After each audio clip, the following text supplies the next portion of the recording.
गौरी पुत्र गणेश भगवान की जय। जय श्री कृष्णा। राधे राधे। बोलिए श्री सत्यनारायण भगवान की जय। मार्गशीर्ष का महीना भगवान श्री लक्ष्मी नारायण जी को अत्यधिक प्रिय है। वैसे तो पूरे अघन मास में श्री सत्यनारायण भगवान की कथा को सुनने से अनंत फलों की प्राप्ति होती है, किंतु मार्गशीर्ष पूर्णिमा के दिन श्री सत्यनारायण भगवान की कथा को सुनने से के सभी पाप और संकट कट जाते हैं तथा सभी मनोकामनाओं की पूर्ति होती है। तो आइए भगवान श्री लक्ष्मी नारायण जी के चरणों का ध्यान करते हुए आज पूर्णिमा के दिन बड़ी ही श्रद्धा और प्रसन्नचित मन से श्री सत्यनारायण भगवान की कथा को सुनते हैं। इस कथा को पूरा अवश्य सुनिएगा। सनातन धर्म से जुड़ा शायद ही कोई ऐसा व्यक्ति होगा जिसने श्री सत्यनारायण कथा का नाम ना सुना हो। इस कथा को सुनने का फल हजारों सालों तक किए गए यज्ञ के बराबर माना जाता है। ऐसा माना गया है कि इस कथा को सुनने वाला व्यक्ति अगर व्रत रखता है तो उसके जीवन के दुखों को श्री हरि विष्णु खुद ही हर लेते हैं। स्कंद पुराण के मुताबिक भगवान सत्यनारायण श्री हरि विष्णु का ही दूसरा रूप है। इस कथा की महिमा को भगवान सत्यनारायण ने अपने मुख से देवर्षि नारद को बताया है। पूर्णिमा के दिन इस कथा को सुनने का विशेष महत्व है। कलयुग में इस व्रत कथा को सुनना बहुत प्रभाव माना गया है, तो हमारी आपसे विनम्र विनती है कि इस कथा को पूरा अवश्य सुनिएगा। जो लोग पूर्णिमा के दिन कथा नहीं सुन पाते हैं वे कम से कम भगवान सत्यनारायण का मन में ध्यान कर ले, विशेष लाभ होता है। पुराणों में ऐसा भी बताया गया है कि जिस स्थान पर श्री सत्यनारायण भगवान की पूजा होती है वहां गौरी, गणेश, नवग्रह और समस्त दिक्पाल आ जाते हैं। केले के पेड़ के नीचे अथवा घर के ब्रह्मा स्थान पर पूजा करना उत्तम फल देता है। भोग में पंजीरी, पंचामृत, केला और तुलसी दल विशेष रूप से शामिल करें। सिर्फ पूर्णिमा को ही नहीं, परिस्थितियों के मुताबिक किसी भी दिन कथा सुनी जा सकती है। बृहस्पतिवार को कथा सुनना विशेष लाभकारी होता है। भगवान तो बस प्रेम और भाव के भूखे हैं। इस कथा के प्रभाव से खुशहाल जीवन, दाम्पत्य सुख, मन चाहे वरवधू, संतान, स्वास्थ्य जैसी समस्त मनोकामनाओं की पूर्ति है। अगर पैसों से जुड़ी कोई समस्या है तो ये कथा किसी संजीवनी से कम नहीं है। तो जब भी मौका मिले भगवान की कथा सुने और सुनाएं। आइए भगवान श्री लक्ष्मी नारायण जी के चरणों का ध्यान करते हुए इस कथा को सुनते हैं। एक समय की बात है, नैनीशरण तीर्थ में सोनक आदि 88,000 ऋषियों ने श्री सूत जी से पूछा है, प्रभु इस कलयुग में वेद विद्या रहित मनुष्य को प्रभु भक्ति किस प्रकार मिल सकती है तथा का उद्धार कैसे होगा। हे मुनि श्रेष्ठ, कोई ऐसा तप बताइए जिससे थोड़े समय में ही पूर्ण मिले और मनोवांछित फल भी मिल जाए। इस प्रकार की कथा सुनने की हम इच्छा रखते हैं। सर्व शास्त्रों के ज्ञाता सूत जी बोले हैं, वैष्णवों में पूज्य आप सभी ने प्राणियों के हित की बात पूछी है, इसलिए मैं एक ऐसे श्रेष्ठ व्रत को आप लोगों को बताऊंगा जिसे नारद जी ने लक्ष्मी नारायण जी से पूछा था और लक्ष्मीपति ने मुनि नारद जी से कहा था। आप सब इसे ध्यान से सुनिए। एक समय की बात है, योगिराज नारद जी दूसरों के हित की इच्छा लिए अनेकों लोकों में घूमते हुए मृत्यु लोक में आ पहुंचे। यहाँ उन्होंने अनेक योनियों में जन्मे प्राय सभी मनुष्यों को अपने कर्मों द्वारा अनेकों दुखों से पीड़ित देखा। उनका दुख देख नारद जी सोचने लगे कि कैसा यत्न किया जाए जिसके करने से निश्चित रूप से मानव के दुखों का अंत हो जाए। इसी प्रकार मनन करते हुए वह विष्णु लोक में गए। वहाँ वह देवों के ईश नारायण की स्तुति करने लगे, जिनके हाथों में शंख, चक्र, गधा और पद्म थे, गले में वरमाला पहने हुए थे। स्तुति करते हुए नारद जी बोले हैं, भगवान आप अत्यंत शक्ति से संपन्न है, मन तथा वाणी भी आपको नहीं पा सकती। आपका आदि मध्य तथा अंत नहीं है। निर्गुण स्वरूप सृष्टि के कारण भक्तों के दुख को दूर करने वाले हैं। मेरा नमस्कार है। नारद जी की स्तुति सुन विष्णु भगवान बोले हैं, मुनि श्रेष्ठ आपके मन में क्या बात है, आप किस काम के लिए पधारे हैं, उसे निसंकोच कहो। इस पर नारद मुनि बोले कि मृत्यु लोक में अनेक योनियों में जन्मे मनुष्य अपने कर्मों के द्वारा अनेकों दुख से दुखी हो रहे हैं। हे नाथ, आप मुझ पर दया रखते हैं तो बताइए कि वो मनुष्य थोड़े प्रयास से ही अपने दुखों से कैसे छुटकारा पा सकते। तब श्री हरि बोले हैं, नारद मनुष्यों की भलाई के लिए तुमने बहुत अच्छी बात पूछी है। जिसके करने से मनुष्य मोह से छूट जाता है, वह बात मैं कहता हूँ उसे ध्यान पूर्वक सुनो। स्वर्ग लोक व मृत्यु लोक दोनों में एक दुर्लभ उत्तम व्रत है जो पुण्य देने वाला है। आज प्रेमवश होकर मैं उसे तुमसे कहता हूँ। श्री सत्यनारायण भगवान का यह व्रत अच्छी तरह विधान पूर्वक करके मनुष्य तुरंत ही यहाँ मरने पर मोक्ष पाता है। श्री हरि के वचन सुन नारद जी बोले कि उस व्रत का फल क्या है और उसका विधान क्या है। ये व्रत किसने किया था? इस व्रत को किस दिन करना चाहिए? सभी कुछ विस्तार से बताइए। नारद जी की बात सुनकर श्री हरि बोले, दुख व शोक को दूर करने वाला ये सभी स्थानों पर विजय दिलाने वाला है। मानव को भक्ति व श्रद्धा के साथ शाम को श्री सत्यनारायण की पूजा धर्म परायण ब्राह्मणों व बंधुओं के साथ करनी चाहिए। भक्ति भाव से ही न वैद, केले का फल, घी, दूध और गेहूं का आटा सवाया ले। गेहूं के स्थान पर साठी का आटा, शक्कर तथा गुड़ लेकर वह सभी भक्षण योग्य पदार्थों को मिलाकर भगवान का भोग लगाएं। ब्राह्मणों सहित बंधु बांधवों को भी भोजन कराएं। उसके बाद स्वयं भोजन करें। भजन कीर्तन के साथ भगवान की भक्ति में लीन हो जाएं। इस तरह से भगवान का यह व्रत करने पर मनुष्य की सारी इच्छाएं निश्चित रूप से पूरी होती है। इस कलिकाल अर्थात कलयुग में मृत्युलोक में मोक्ष का यही एक सरल उपाय बताया गया है। इस प्रकार से श्री सत्यनारायण व्रत कथा का प्रथम अध्याय संपूर्ण हुआ। आप लोग बड़ी श्रद्धा और प्रेम से बोलिए श्रीमन नारायण नारायण हरि हरि भजन नारायण नारायण हरि हरि बोलिए सत्यनारायण भगवान की जय। मित्रों, अब दूसरा अध्याय सुनिए। सूत जी बोले, हे ऋषियों, जिसने पहले समय में इस व्रत को किया था उसका इतिहास कहता हूँ, इसे ध्यान से सुनो। सुंदर काशीपुरी नगरी में एक अत्यंत निर्धन ब्राह्मण रहता था। भूख प्यास से परेशान व धरती पर घूमता रहता था। ब्राह्मणों से प्रेम करने वाले भगवान ने एक दिन ब्राह्मण का वेश धारण कर उसके पास जाकर पूछा, है नित्य दुखी होकर तुम पृथ्वी पर क्यों घूमते हो? दीन ब्राह्मण बोला, मैं निर्धन ब्राह्मण हूँ, भिक्षा के लिए धरती पर घूमता हूँ। हे भगवान, यदि आप इसका कोई उपाय जानते हो तो बताइए। वृद्ध ब्राह्मण कहता है कि सत्यनारायण भगवान मनोवांछित फल देने वाले हैं, इसलिए तुम उनका पूजन करो। इसे करने से मनुष्य सभी दुखों से मुक्त हो जाता है। वृद्ध ब्राह्मण बनकर आए सत्यनारायण भगवान उस निर्धन ब्राह्मण को सारा विधान बताकर अंतर्ध्यान हो गए। ब्राह्मण मन ही मन सोचने लगा कि जिस व्रत को वृद्ध ब्राह्मण करने को कह गया है, मैं उसे जरूर करूंगा। ये निश्चय करने के बाद उसे रात में नींद नहीं आई। वह सवेरे उठकर सत्यनारायण भगवान के व्रत का निश्चय कर भिक्षा के लिए चला गया। उस दिन निर्धन ब्राह्मण को भिक्षा में बहुत धन मिला, जिससे उसने बंधु बांधवों के साथ मिलकर श्री सत्यनारायण भगवान का व्रत संपन्न किया। सत्यनारायण का व्रत संपन्न करने के बाद वह निर्धन ब्राह्मण सभी दुखों से छूट गया और अनेक प्रकार की संपत्तियों से युक्त हो गया। उसी समय से यह ब्राह्मण हर माह इस व्रत को करने लगा। इस तरह से सत्यनारायण भगवान के व्रत को जो मनुष्य करेगा वह सभी प्रकार के पापों से छूटकर मोक्ष को प्राप्त होगा। जो मनुष्य इस व्रत को करेगा वह भी दुखों से मुक्त हो जाएगा। सूत जी बोले कि इस तरह से जी से नारायण जी का कहा हुआ श्री सत्यनारायण व्रत को मैंने तुमसे कहा है विप्रो, मैं अब और क्या कहूँ। ऋषि बोले हैं, मुनिवर, संसार में उस विप्र से सुनकर और किस किस ने व्रत को किया, हम सब इस बात को सुनना चाहते हैं।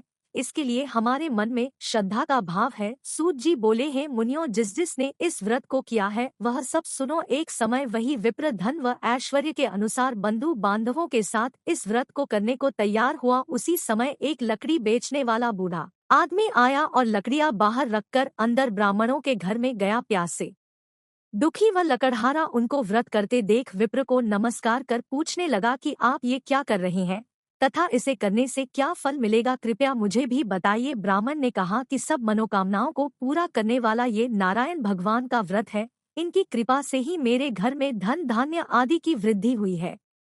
विप्र से सत्यनारायण व्रत के बारे में जानकर लकड़हारा बहुत प्रसन्न हुआ। चरणामृत लेकर वह प्रसाद खाने के बाद वह अपने घर गया। लकड़हारे ने अपने मन में संकल्प लिया कि आज लकड़ी बेचने से जो धन मिलेगा उसी से श्री सत्यनारायण भगवान का उत्तम व्रत करूंगा। मन में इस विचार को ले बूढ़ा आदमी सिर पर लकड़ियां उस नगर में बेचने गया जहां धनी लोग ज्यादा रहते थे। उस नगर में उसे अपनी लकड़ियों का दाम पहले से 4 गुना अधिक मिलता है। बूढ़ा प्रसन्नता के साथ दाम लेकर केले, शक्कर, घी, दूध, दही और गेहूं का आटा ले और सत्यनारायण भगवान के व्रत की अन्य सामग्रियां लेकर अपने घर गया। वहां उसने अपने बंधु बांधवों को बुलाकर विधि विधान से सत्यनारायण भगवान का पूजन और किया। इस व्रत के प्रभाव से वह बूढ़ा लकड़हारा धनपुत्र आदि से युक्त होकर संसार के समस्त सुख भोग कर अंत काल में वैकुंठ धाम चला गया। इस प्रकार से श्री सत्यनारायण व्रत कथा का दूसरा अध्याय संपूर्ण हुआ। आप लोग बड़े श्रद्धा और प्रेम से बोलिए श्रीमन नारायण नारायण हरि हरि भजवन नारायण नारायण हरि हरि बोलिए श्री सत्यनारायण। मित्रों, अब श्री सत्यनारायण कथा का तीसरा अध्याय सुनिए। सूत जी बोले, हे श्रेष्ठ मुनियों, अब आगे की कथा कहता हूँ। पहले समय में उल्का मुख नाम का एक बुद्धिमान राजा था। वह सत्य वक्ता और जितेंद्रिय था। प्रतिदिन देव स्थानों पर जाता और निर्धनों को धन देकर उनके कष्ट दूर करता था। उसकी पत्नी कमल के समान मुख वाली तथा सती साध्वी थी। भद्र नदी के तट पर उन दोनों ने श्री सत्यनारायण भगवान का व्रत किया। उसी समय साधु नाम का एक वैश्य आया। उसके पास व्यापार करने के लिए बहुत सा धन भी था। राजा को व्रत करते देखकर वह विनय के साथ पूछने लगा, हे राजन, भक्ति भाव से पूर्ण होकर आप ये क्या कर रहे हैं? मैं सुनने की इच्छा रखता हूँ, तो आप मुझे बताइए। राजा बोला, है साधु, अपने बंधु बांधवों के साथ पुत्र आदि की के लिए एक महाशक्तिमान श्री सत्यनारायण भगवान का व्रत व पूजन कर रहा हूँ। राजा के वचन सुन साधु आदर से बोला, है राजन, मुझे इस व्रत का सारा विधान कहिए। आपके कथानुसार मैं इस व्रत को करूँगा। आपके कथान अनुसार मैं भी इस व्रत को करूँगा। मेरी भी संतान नहीं है और इस व्रत को करने से निश्चित रूप से मुझे संतान की प्राप्ति होगी। राजा से व्रत का सारा विधान सुन व्यापार से हो वह अपने घर गया। साधु वैश्य ने अपनी पत्नी को संतान देने वाले इस व्रत का वर्णन कह सुनाया और कहा कि जब मेरी संतान होगी तब मैं इस व्रत को करूँगा। साधु ने इस तरह के वचन अपनी पत्नी लीलावती से कहे। एक दिन लीलावती पति के साथ आनंदित हो सांसारिक धर्म में प्रवृत्त होकर सत्यनारायण भगवान की कृपा से गर्भवती हो गई। 10वें महीने में उसके गर्भ से एक सुंदर कन्या ने जन्म लिया। वह ऐसे बढ़ने लगी कि जैसे कि शुक्ल पक्ष का चंद्रमा बढ़ता है। माता पिता ने अपनी कन्या का नाम कलावती रखा। एक दिन लीलावती ने मीठे शब्दों में अपने पति को याद दिलाया कि आपने सत्यनारायण भगवान के जिस व्रत को करने का संकल्प किया था उसे करने का समय आ गया है। आप इस व्रत को करिए। साधु बोला कि हे प्रिय, इस व्रत को मैं उसके विवाह पर करूंगा। इस प्रकार अपनी पत्नी को आश्वासन देकर वह नगर को चला गया। कलावती पिता के घर में रह वृद्धि को प्राप्त हो गई। साधु ने एक बार नगर में अपनी कन्या को सखियों के साथ देखा तो तुरंत ही दूत को बुलाया और कहा कि मेरी कन्या के लिए योग्य वर देख कर आओ। साधु की बात सुनकर दूत कंचन नगर में पहुंचा और वहां देखभाल कर लड़की के सुयोगवाणी पुत्र को ले आया। सुयोग्य लड़के को देख साधु ने बंधु बांधवों को बुलाकर अपनी पुत्री का विवाह कर दिया। लेकिन की बात ये कि साधु ने अभी भी श्री सत्यनारायण भगवान का व्रत नहीं किया। इस पर श्री भगवान क्रोधित हो गए और श्राप दिया कि साधु को अत्यधिक दुख मिले। अपने कार्य में कुशल साधु बनिया जमाई को लेकर समुद्र के पास स्थित होकर रत्नासारपुर नगर में गया। वहां जाकर दमा ससुर दोनों मिलकर चंद्रकेतु राजा के नगर में व्यापार करने लगे। एक दिन भगवान सत्यनारायण की माया से एक चोर राजा का चुरा कर भाग रहा था। उसने राजा के सिपाहियों को अपना पीछा करते देख चुराया हुआ धन वहां रख दिया जहां साधु अपने जमाई के साथ ठहरा हुआ था। राजा के सिपाहियों ने साधु वैश्य के पास राजा का धन पड़ा देखा तो वह ससुर जमाई दोनों को बांधकर प्रसन्नता से राजा के पास ले गए और कहा कि इन दोनों चोरों को हम पकड़ लाए हैं, आप आगे की कार्यवाही की आज्ञा दे। राजा की आज्ञा से उन दोनों को कठिन में डाल दिया गया और उनका सारा धन भी उनसे छीन लिया गया। श्री सत्यनारायण भगवान से शाप से साधु की पत्नी भी बहुत दुखी हुई। घर में जो धन रखा था उसे चोर चुरा ले गए। शारीरिक तथा मानसिक पीड़ा व भूख या से अति दुखी हो अन्य की चिंता में कलावती ब्राह्मण के घर गई। वहां उसने श्री सत्यनारायण भगवान का व्रत होते देखा। फिर कथा भी सुनी। वह रसाद ग्रहण कर वह रात को घर वापस आई। कलावती से पूछा कि हे पुत्री, अब तक तुम कहाँ थी? तेरे मन में क्या है? कलावती ने अपनी माता से कहा, हे माता, मैंने एक ब्राह्मण के घर में श्री सत्यनारायण भगवान का व्रत देखा है।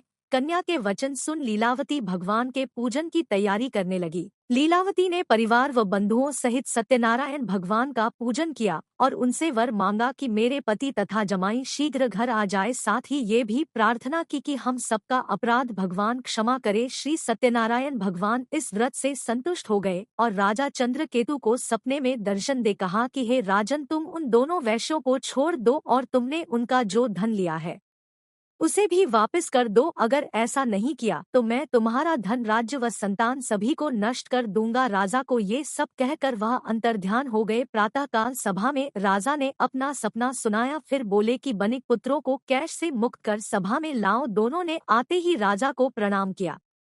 राजा मीठी वाणी में बोला है, महानुभावों, भाग्यवश ऐसा कठिन दोहक तुम्हें प्राप्त हुआ है, लेकिन अब तुम्हें कोई भय नहीं है। ऐसा कह राजा ने उन दोनों को नए वस्त्र आभूषण भी पहनाए और जितना धन उनका लिया था उससे दोगुना धन वापस कर दिया। दोनों वैश्य अपने घर को चल दिए। इस प्रकार से श्री सत्यनारायण भगवान कथा का तीसरा अध्याय यहीं पर संपूर्ण हुआ। बड़े ही श्रद्धा और प्रेम से बोलिए श्रीमन नारायण नारायण हरि हरि, भजमन नारायण नारायण हरि हरि, बोलिए श्री सत्यनारायण भगवान की जय। मित्रों, आइए अब श्री सत्यनारायण भगवान की कथा का चौथा अध्याय सुनते हैं। सूर्य जी बोले, वैश्य ने मंगलाचार कर अपनी यात्रा आरंभ की और अपने चल दिए। उनकी थोड़ी दूर जाने पर एक दंडी वेशधारी श्री सत्यनारायण ने उनसे पूछा, हे साधु, तेरी नाव में क्या है? अभी वाणी वणिक हंसता हुआ बोला, है दंडी, आप क्यों पूछते हो? क्या धन लेने की इच्छा है? मेरी नाव में तो बेल व पत्ते भरे हुए हैं।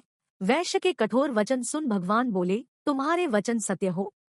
दंडी ऐसा वचन कहकर वहां से दूर चले गए। दूर जाकर समुद्र के किनारे बैठ गए। दंडी के जाने के बाद साधु वैश्य ने नित्य क्रिया के पश्चात नाव को ऊंची उठती देखकर अचंभा माना और नाव में बेल पत्ते आदि देख वह मूर्छित हो जमीन पर गिर पड़ा। मूर्छा खुलने पर वह अत्यंत शोक में डूब गया। तब उसका दामाद बोला कि आप शोक न मनाएं, ये दंडी का श्राप है, इसलिए हमें उनकी शरण में जाना चाहिए, तभी हमारी मनोकामना पूरी। दामाद की बात सुनकर वह दंडी के पास पहुंचा और अत्यंत भक्ति भाव नमस्कार करके बोला, मैंने आपसे जो असत्य वचन कहे थे उनके लिए मुझे क्षमा कर दे। ऐसा कहकर महान शोकातुर हो रोने लगा। तब दंडी भगवान बोले, हे वनिक पुत्र, मेरी आज्ञा से बार बार तुम्हें दुख प्राप्त हुआ है, तू मेरी पूजा से विमुख हुआ। साधु बोला, है भगवान, आपकी माया से ब्रह्मा आदि भी आपके रूप को नहीं जानते, तब मैं अज्ञानी कैसे जान सकता हूँ?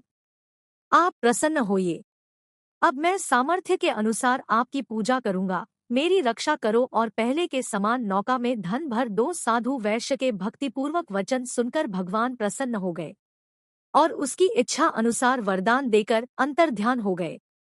ससुर जमाई जब नाव पर आए तो नाव धन से भरी हुई थी। फिर वही अपने अन्य साथियों के साथ सत्यनारायण भगवान का पूजन कर अपने नगर को चल दिए। जब नगर के नजदीक पहुंचे तो दूत को घर पर खबर करने के लिए भेज दिया। दूत साधु की पत्नी को प्रणाम कर कहता है कि मालिक अपने दामाद सहित नगर के निकट आ गए हैं।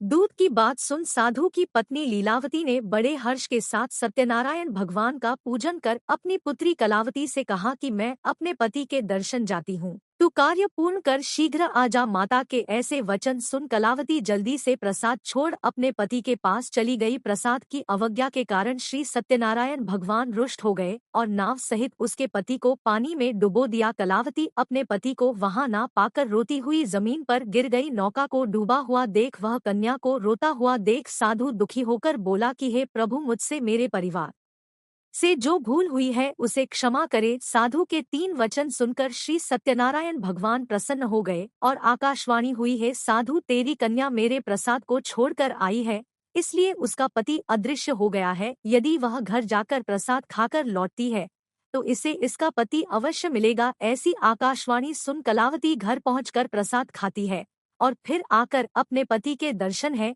इसके बाद साधु अपने बंधु बांधवों सहित श्री सत्यनारायण भगवान का विधि विधान से पूजन करता है। इस लोक का सुख भोग व अंत में स्वर्ग जाता है। इस प्रकार से श्री सत्यनारायण भगवान व्रत कथा का चतुर्थ अध्याय संपूर्ण हुआ। बड़े ही श्रद्धा और प्रेम से बोलिए श्रीमन नारायण नारायण हरि हरि, भजम नारायण नारायण हरि हरि, बोलिए श्री नारायण भगवान की जय। आइए अब श्री सत्यनारायण भगवान की कथा का 5वां अध्याय सुनते हैं।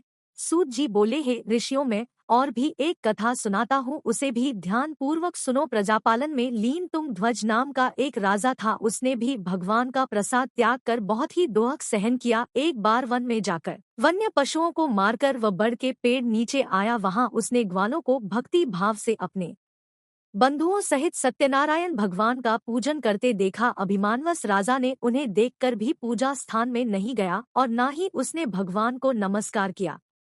ग्वालों ने राजा को प्रसाद दिया, लेकिन उसने वह प्रसाद नहीं खाया और प्रसाद को वहीं छोड़ वह अपने नगर को चला गया। जब वह नगर में पहुंचा तो वहां सब कुछ तहस नहस हुआ पाया।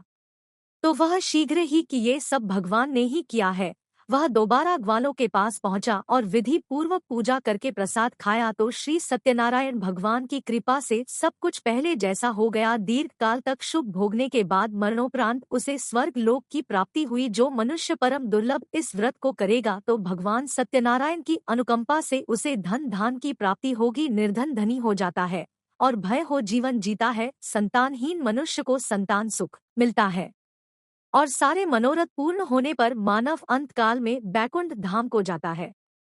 सूत जी बोले, जिन्होंने पहले इस व्रत को किया है अब उनके दूसरे जन्म की कथा कहता हूँ। वृद्ध सतानंद ब्राह्मण ने सुदामा का जन्म लेकर मोक्ष की प्राप्ति की। लकड़हारे ने अगले जन्म में निषाद बनकर मोक्ष प्राप्त किया।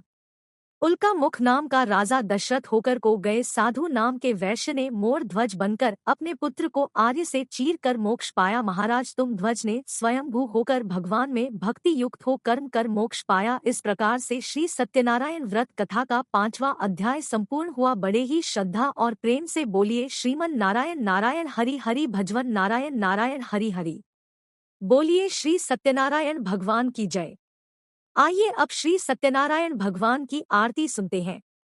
जय श्री लक्ष्मी रमणा स्वामी, जय लक्ष्मी रमणा सत्यनारायण स्वामी, सत्यनारायण स्वामी जन पातक हरणा। ओम जय लक्ष्मी रमणा रत्न जड़ित सिंहासन, अद्भुत छवि राजे स्वामी, अद्भुत छवि राजे। नाद करद निरंतर ध्वनि बाजे। ओम जय लक्ष्मी रमणा प्रगट भय कलिकारण, द्विज को दर्श दियो स्वामी, द्विज को दर्श दियो। बूढ़ा ब्राह्मण बन के कंचन महल कियो। ओम जय लक्ष्मी रमणा दुर्बल भील कराल, जिन पर कृपा करी स्वामी, जिन पर कृपा करी। चंद्रचून एक राजा तिनकी विपत हरि। ओम लक्ष्मी रमणा वैश यह मनोरथ पायो, श्रद्धा तजदीनी स्वामी, श्रद्धा तजदीनी। सो फल भोग्यो प्रभुजी, सो फल भोग्यो प्रभुजी। फेर स्तुति कीनी। ओम जय लक्ष्मी रमणा भाव भक्ति के कारण छिन छिन रूप धरियो स्वामी, छिन रूप धरियो। श्रद्धा धारण कीनी जन को काज सरियो। ओम जय लक्ष्मी रमणा ग्वाल बाल संग राजा वन में भक्ति करी स्वामी, वन में भक्ति करी। मन वांछित फल दी ना दीन दयाल हरि। ओम जय लक्ष्मी रमणा चढ़त प्रसाद सवाया, कदली फल मेवा स्वामी,